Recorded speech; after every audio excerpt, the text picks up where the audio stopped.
बजनोट के लिए हम निकलने लगे हैं। किला ड्राइवर से हमने गाड़ी ली है, बाइक पे नहीं जा रहे। वो वजह ये है कि वो रास्ता इस काबिल नहीं है कि हम बाइक पे ट्रैवल कर सकें। है भी 100 किलोमीटर के राउंड बूट, तो बेहतर यही है कि हम गाड़ी पे जा रहे हैं। ठीक है, तो गाड़ी पे ही बेहतर रहेगा। और यहाँ के हमने मुकामी को हायर किया है ताकि कोई मुश्किलात का सामना ना करना पड़े, क्योंकि यहाँ पे जो रास्ता है वो ऐसे ही है जैसे भूल भुलैया है। कोई पता नहीं चलता किधर को बंदा चला जाए, वो गुम होने के चांसेस होते हैं। तो बेहतर यही है कि हमने इधर से गाड़ी का अरेंज किया है और इधर बंदा हायर किया और उस बंदे को साथ लेके हम जा रहे हैं बजनोट। और बजनोट के रास्ते में आपको दिखाएंगे एडवेंचर, वहाँ पे खूबसूरती और वहाँ का लोगों का रहन सहन, और ये सब कुछ आपको स्टेप बाय स्टेप हम साथ साथ बताते हैं। आए फिर साथ हम। जी दोस्तों, तो हम निकल चुके हैं बजनोट की तरफ। तो ये हमारे ड्राइवर साहब है और साथ ये अशाइक है, मेरे सफ़र का हिस्सा बने रही है सियालकोट से। तो अब देखते हैं आगे। देखो रास्ता तो काफ़ी मुश्किल है, मगर आपको बताएंगे साथ साथ ही। ये सूरत हाल है, देखते हैं।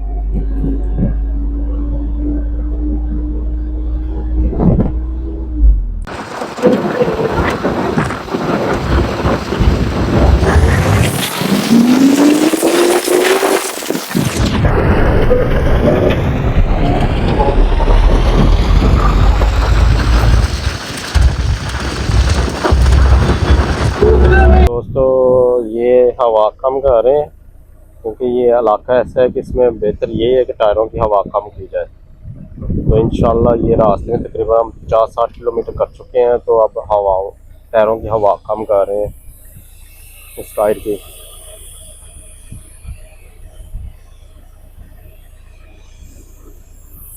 ये पीछे आप देखें कैसा ये रास्ता है, ये सारा का सारा रेत का ही है तकरीबन। सहरा चोलिस्तान, रुई भी जिसे कहते हैं। इस वक्त हम बिल्कुल उसके दरमियान में, ना आगे कोई पीछे, ना पीछे ना आगे।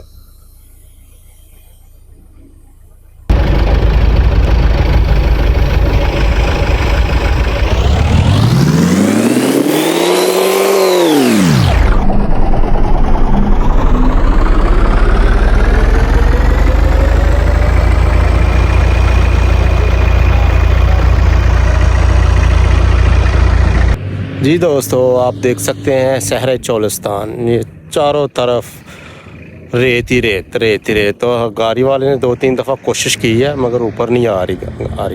तो अब दोबारा वो पीछे लेके गया है, तो अब देखते हैं अब कैसे ऊपर लेके आता है। तो ये सारा देखते हैं फिर।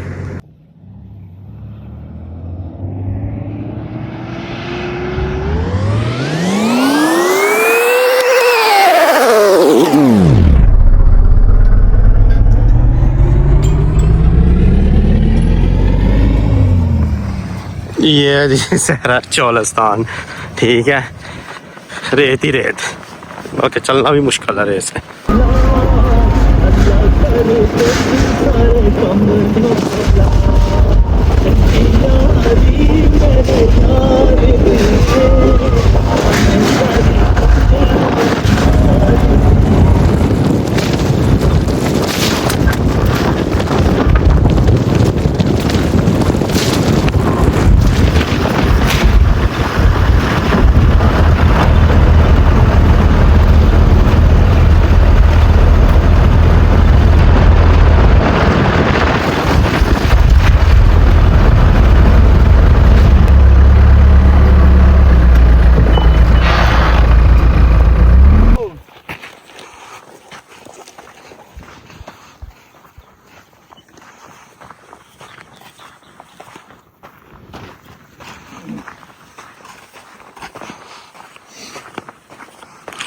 ये है जी किला बजनौर, जो इस वक्त काफ़ी खस्ता हालत में है, बल्कि निशान ही रह चुका हुआ है इस किले का।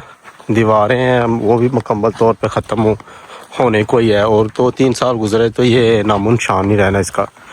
ये किला बजनौर है, तकरीबन किला ड्रावर से 100 किलोमीटर और बहावलपुर से 200 किलोमीटर के फासले पे है, और बाकी चारों तरफ रेगिस्तान, सहरा चोलिस्तान।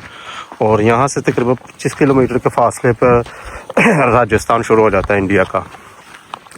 ये है जी किला है। बिजनौर, जो आप लोगों के बिल्कुल सामने है, जिसकी हालत आप देख सकते हैं खुद ही, काफ़ी ख़राब हालत में है। ये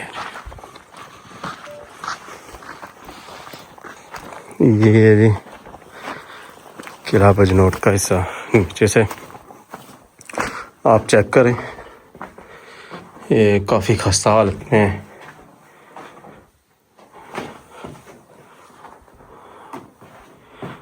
ये जी किला बिजनौर। इस वक्त हम आए हैं बिजनौर, सहराए चौरस्तान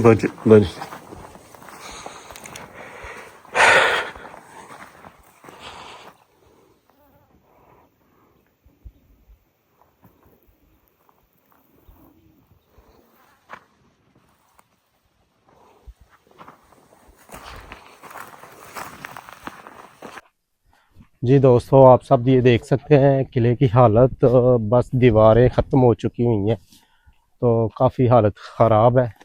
कोई इसको तवज्जो का कोई यहाँ पे कोई इरादा नहीं है किसी का। तो किला तो काफ़ी ज़्यादा ख़राब ही है। आए भी काफ़ी दूर से थे, मगर यहाँ आके मायूसी का सामना करना पड़ रहा है। वो इसलिए कि जैसे ये जगह थी, अगर इसको मेंटेन करके रखा होता तो आज यहाँ पे भी सियाहत के लिए काफ़ी ज़्यादा लोगों का रश होना था। ठीक है, ये बिल्कुल बॉर्डर लाइन पे है किला बिजनौर। तो ये सारा हिस्सा बिजनौर का रेगिस्तान है इर्द गिर्द, और यहाँ से तकरीबन 15 से 20-25 किलोमीटर के फासले पर राजस्थान है, इंडिया का बॉर्डर। तो ये आप लोगों के सामने है। इस वक्त हम यहाँ पे है किला बिजनौर, और आपको यहाँ के मकामी लोगों का के साथ भी थोड़ा सा इंट्रो करवाते हैं।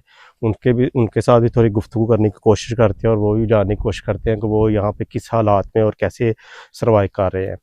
तो आ जाए मेरे साथ फिर। जी किला बिजनौर, और ये है जी कुआं, और इसकी गहराई काफ़ी ज़्यादा है। आवाज़ अंदर से गूंज रही है।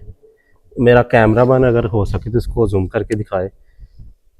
ये काफ़ी सदियों पुराना ये कुआं है, मगर चारों तरफ से ये जो है किले की हालत अब तकरीबन ना होने के बराबर रह चुकी हुई है। तो मे भी कि ये 1-2 साल तक रहे, उसके बाद ये भी नामो निशान इसका भी ख़त्म हो जाए। ये किला बिजनौर है, सहरे चौलस्तान, और इधर से 25 किलोमीटर के फासले पर इंडिया बॉर्डर है, बॉर्डर लाइन है। और वो और किला द्रावर से 100 किलोमीटर, बहावलपुर से 200 किलोमीटर के फासले पे है। तो बाकी गर्मी की शिद्दत काफ़ी ज़्यादा है, क्योंकि इस वक्त गर्मी है, दोपहर का वक्त है, यहाँ पे खड़ा होना भी मुश्किल है। तो मैं आपको इसकी मुकम्मल तौर पे भी हिस्ट्री बताऊंगा, मगर मैं पहले आपको इसका विज़िट करवा रहा हूँ, तो फिर आप देख लीजिएगा, और उसके बाद मैं आपको इसकी डिटेल के बारे में मज़ीद आपको बताऊँगा। आज हम आपको लेके आए हैं चोलस्तान, पुरस्रार चोलस्तान तारीखी मकाम यानी किला बिजनौर पे मौजूद है। ये किला सिर्फ ईंटों और मिट्टी का ढांचा नहीं, बल्कि सदियों पुरानी कहानियाँ सुनाता है। बिजनौर चोलस्तान के कदीम किलों में से एक है, जो सहरा रूही में वाक़या है। ये किला उन कदीमी काफ़िलों की हिफाजत के लिए बनाया गया था, जो तजारत के लिए यहाँ से गुज़रते थे। तारीखी तौर पर यह माना जाता है कि किला बिजनौर तकरीबन 900 साल पुराना है, और इसको मुख्तलिफ हुक्मरानों के ज़ेर इस्तेमाल भी रहा है। ये किला दफ़ाई नुक्ता नज़र से बनाया गया था, ताकि दुश्मनों के हमलों से बचाव मुमकिन हो सके। और ये जिन हुक्मरानों में सबसे पहला नंबर है, जिनमें से राय राजा भट्टी का नाम ख़ास तौर पर लिया जाता है। किले की दीवारें मिट्टी और ईंटों से बनाई हुई है, जो सहराई मौसम को बर्दाश्त करने की सलाहियत रखती थी। इसके अंदर रहायशी कमरे, पानी के ज़ख़ीरे और पहरे देने के लिए बुरुज मौजूद थे। मौजूदा हालत आज किला बिजनौर खंडर की शक्ल अख्तियार कर चुका है, मगर इसके शान आज भी बरकरार है। ये जगह सियाहों, फोटोग्राफर और तारीख से दिलचस्पी रखने वालों के लिए ख़ास अहमियत रखता है। अगर आपको तारीखी महम जोई और पुरसरार जगहें पसंद है तो किला बिजनौर ज़रूर विज़िट करें। वीडियो पसंद आए तो लाइक करें, चैनल को सब्सक्राइब करें, और कमेंट में अपनी राय ज़रूर दिया करें। उम्मीद करता हूँ कि आपको ये जो किला बिजनौर की सैर है, ये आपको काफ़ी पसंद आई होगी। आपने चारों तरफ देखा होगा, इर्द गिर्द चारों तरफ रेगिस्तान का इलाका है, कोई दूर दूर तक कोई इंसान नहीं है यहाँ पे। और किला का भी एक बस एक निशान रह चुका हुआ है ये, और मे बी कि ये भी कुछ टाइम के बाद ये भी ख़त्म हो जाए। ये मैंने ड्रोन से ली गई वीडियो है ऊपर से, ये काफ़ी अच्छा व्यू है, तो मैंने कहा क्यों ना आप लोगों के साथ ये भी शेयर किया जाए और आप लोगों को बताया जाए। बाकी ये जगह देखने लायक है, और आगे हम चलेंगे इंशाल्लाह। आगे भी ये इसके पास एक छोटी सी बस्ती है किला बजनोट के पास, तो वहाँ का भी हम विज़िट करेंगे और वहाँ के लोगों को भी देखेंगे, उनका रहन सहन, उनका तरीका ज़िंदगी, तो वो भी आप लोगों के साथ शेयर करेंगे। ये सारा परिंदों का उड़ना देख रहे हैं आप सब कुछ, तो बड़ी अच्छी जगह है। मगर गर्मी की शिद्दत भी यहाँ पे काफ़ी ज़्यादा है, यहाँ पे रुका नहीं जा रहा बगैर साए के। तो ये आप लोगों के साथ शेयर करना था, आप लोगों के सामने ये सारा का सारा व्यू। बहुत ही खूबसूरत और अच्छी जगह है।